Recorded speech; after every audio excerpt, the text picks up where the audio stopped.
আমার আবেগমাখা কথাগুলো শোনার পর তোমরা নিতান্তই হাসি ঠাট্টা করতে পারো, তবে কতটা তীব্র ব্যথা নিয়ে কথাগুলো আমি প্রকাশ করি তা একমাত্র আমিই জানি। কেননা মনের ব্যথা মনের মানুষ ব্যতীত কেউ বোঝে না। আসলে যার ব্যথা সেই বোঝে, যার কষ্ট লাগে সেই বোঝে। নিতান্তই তোমরা বুঝতে পারবে যে এটা একটা মুরগি, তো এটা নিয়ে এত কথা কিসের। আসলে আমি একজন খারাপ মা, আর এই পৃথিবীতে যত মানুষ আছে আর যত মা আছে তার মধ্যে মনে হয় আমি একমাত্র জঘন্য মা। আমার মতো খারাপ মা মনে হয় পৃথিবীতে আর দ্বিতীয়টি হয় না। আসলে ছেলেকে তো ধরে রাখতেই পারলাম না, ছেলেকেও আল্লাহ তাআলা নিয়ে গেছে। আর ছেলের যে শেষ স্মৃতি এই মুরগিটা, সেটাও আসলে হারিয়ে গেছে। একদিনের জন্য বাড়িতে ছিলাম না, এসে দেখি সব কিছু একদম তছনছ হয়ে গেছে। আসলে জরুরি একটা কাজের জন্য বাপের বাড়ি গিয়েছিলাম, এসে দেখি কি যে কি থেকে কি হয়ে গেল আসলে বোঝাতে পারবো না কতটা খারাপ লাগছে। এই মুরগিটা আমার ছেলের ছিল, আর মুরগিটা আমার মা ছেলেটাকে দিয়েছিল। আমার ছেলেটা যখন বেঁচে ছিল তখন দেখুন এই মুরগিটা কতগুলো ডিম পেড়েছে, প্রায় 17টা ডিম পেড়েছে। তো মুরগিটা আমি বসিয়ে দিয়েছি ডিম দিয়ে। তারপর আসলে কি বলবো, আসলে বোঝাতে পারবো না। তো সে দেখি মুরগিটাও নেই, মুরগিটাকে একদম ক্ষতবিক্ষত করে কে যেন মেরে ফেলেছে, মনে হয় শিয়াল হবে। আর ডিমগুলো যে এখন আমি কি করব বুঝতেই পারছি না। আর এই ডিমগুলো আমি বাচ্চা ফোটানোর জন্য মুরগিটাকে বসিয়ে দিয়ে গিয়েছিলাম, এক রাতের জন্য গিয়েছিলাম। তো এসে দেখি কি থেকে কি হয়ে গেল। আসলে জীবন, মানুষের যে জীবনে কি ঘটবে, মানুষের জীবন আসলে এক মিনিটেই পরিবর্তন হয়ে যেতে পারে, কেউ কিছু বলতে পারবে না একমাত্র আল্লাহ ছাড়া। আর ছেলেটার শেষ স্মৃতিটাও ধরে রাখতে পারলাম না। আসলে মুরগিটা খুব লক্ষ্মী ছিল, কি আর করব, মেয়েটাও খুব দুঃখ প্রকাশ করতেছে। আর এই দেখুন মুরগিটা নদীতে ফেলতে গিয়েছিলাম, আর সাথে সাথে একটা মোরগও গিয়েছে। আসলে এই মোরগটাই মুরগিটার কাছাকাছি থাকতো। আসলে বোবা জিনিসও বুঝতে পারে যে ভালোবাসা কাকে বলে, আর ভালোবাসার মানুষকে কিভাবে আগলে রাখতে হয়। তো আসসালামু আলাইকুম। এতক্ষণ যারা আমার এই ভিডিওটি দেখছেন তারা আসলে বুঝতেই পারছেন যে আমার ভেতরে কি চলছে। সবাই আসলে ক্ষমার দৃষ্টিতে দেখবেন যদি কোনো ভুল ত্রুটি হয়।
এই বৃষ্টি কি এমন হবে?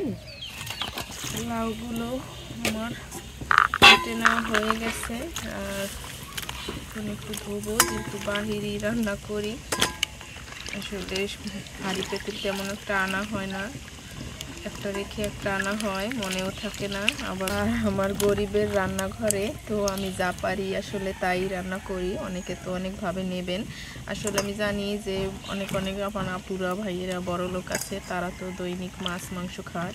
আমরাও যা পারি তাই খাই। মাছ মাংস তেমন একটা, মাছ খাওয়া হয় কিন্তু তেমন একটা মাংস খাওয়া হয় না। আসলে গ্রামের মানুষ তো, যখন যা হাতের কাছে পাই তাই রান্না করি। গরিবের রান্নাঘরের রান্নাবান্না আপনাদের কাছে কেমন লাগে অবশ্যই কমেন্ট করে জানাবেন। যদি একটু হলেও ভালো লেগে থাকে ছোট বোন হিসেবে আশা করি পাশে থাকবেন। আর ইউটিউব তো এমন একটি প্ল্যাটফর্ম যেখানে সবাই সবাইকে সাপোর্ট না করলে আসলে সামনে আগানো সম্ভব না, তাই আশা করি আপনারা আমার পাশে থাকবেন। সিদ্ধ হয়ে গেছে আর ডিমগুলো এখন উঠাবো।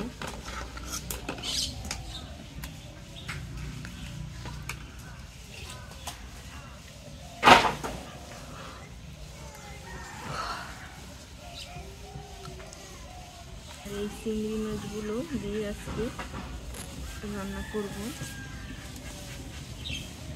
অল্প কিছু চিংড়ি মাছ আগে থেকে দেওয়া আছে, এখন আবার একটু ধুয়ে নেব। আর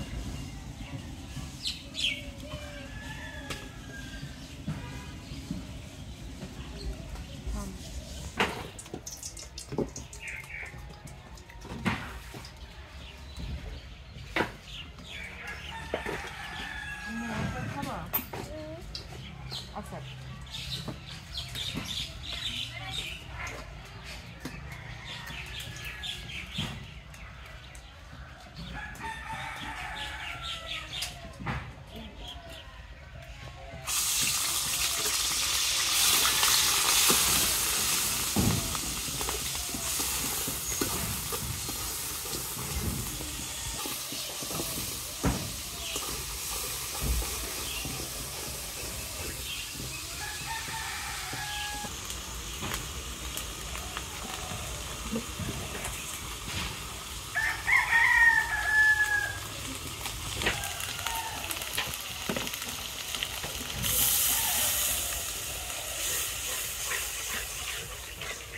এই ছোটো ছোটো চিংড়ি মাছ দিয়ে লাউ তারপর মূলো তরকারি খেতে অনেক বেশি ভালো লাগে, অ্যাড করেছে।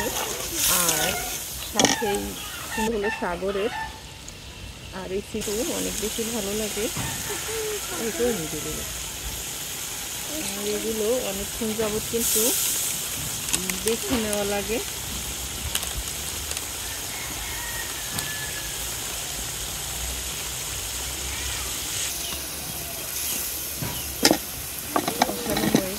আর এখন লাউগুলো দিয়ে দেবো।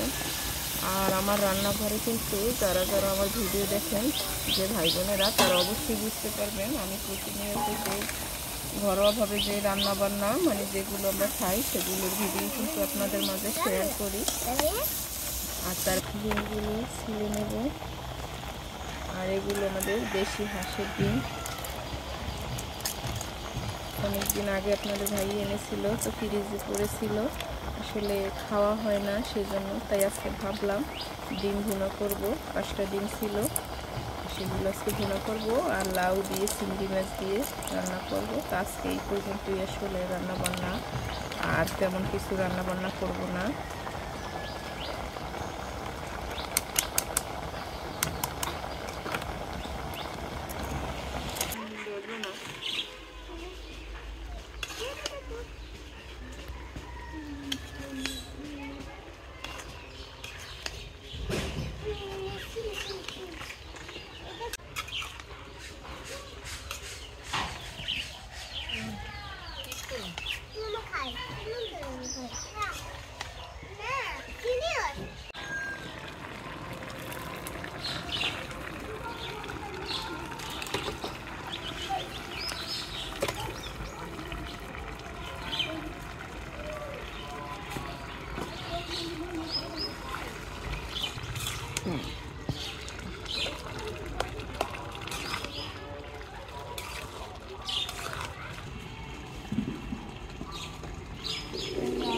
নাম কি বলতে পারে আমি জানি না।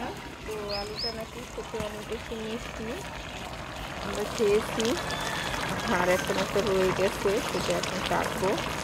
তো এটা আসলে মরিচের গুঁড়ো মিশিয়ে আর তেঁতুল দিয়ে যে আমরা বানাই, আচার তৈরি করি, সেটা দিয়ে খেতে কিন্তু অনেক বেশি ভালো লাগে।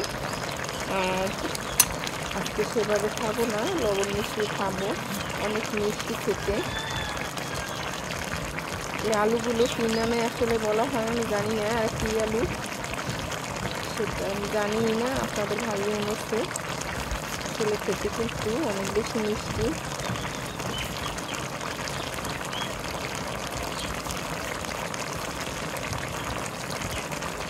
মনে হচ্ছে যে মিষ্টি আলুর মধ্যে যে সাদা আলু তো হয় সেটার মতো, কিন্তু না, এটা আসলে অন্যরকমের একটা আলু।